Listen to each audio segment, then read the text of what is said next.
মাত্র ৫০০ টাকার বিরোধে কক্সবাজারে সন্তান ও তাদের স্ত্রীদের ঝগড়া ঠেকাতে গিয়ে মারা গেছেন নুরুল হুদা নামে এক প্রবীণ ব্যক্তি। বৃহস্পতিবার কক্সবাজারের ঈদগাঁওয়ে এই মর্মান্তিক মৃত্যু হয়।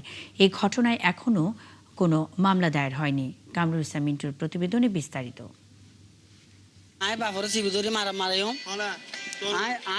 কক্সবাজার সদর হাসপাতালের মর্গের সামনে বাবার মরদেহ রেখে তর্কে জড়িয়ে পড়েছেন দুই ভাই। দেখা যায় বাবার মৃত্যুর জন্য তারা একে অপরকে দায়ী করছেন। তাদের স্বজনরা জানান, নিহত ব্যক্তির নাম নুরুল হুদা। তিনি সদর উপজেলার ঈদগাঁও এলাকার বাসিন্দা। তার ছেলে শফি আলমের স্ত্রীর কাছ থেকে ৫০০ টাকা ধার নিয়েছিলেন আরেক ছেলে রবি আলম। টাকা ফেরত দিতে দেরি হওয়ায় শফির স্ত্রীর সঙ্গে ঝগড়া হয় রবির। এক পর্যায়ে ঝগড়া মেটাতে এগিয়ে আসেন প্রবীণ নুরুল হুদা এবং তার আরেক ছেলে আবুল কালাম। এক সময় তিন ভাই ও বাবার মধ্যে ধাক্কাধাক্কি হয় এবং আঘাত পেয়ে মাটিতে লুটিয়ে পড়েন নুরুল হুদা। পরে স্বজনরা তাকে উদ্ধার করে কক্সবাজার সদর হাসপাতালে নিয়ে গেলেই চিকিৎসক নুরুল হুদাকে মৃত ঘোষণা করেন। আবুল কালামের দাবি, তিনি বাবাকে মারধর বা হামলা করেননি, বরং ছোট ভাই মারধর করতে চাইলে তাকে শান্ত করার চেষ্টা করেন।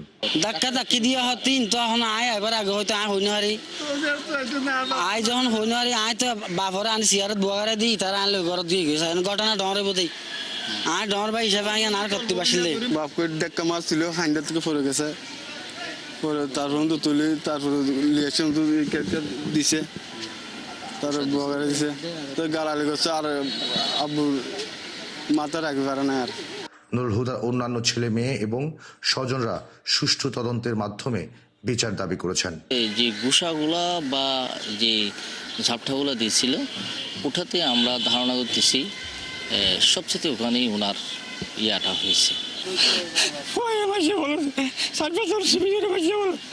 এ নিয়ে ঈদগাঁও থানা পুলিশ বলছে, ঘটনার তদন্ত শুরু হয়েছে।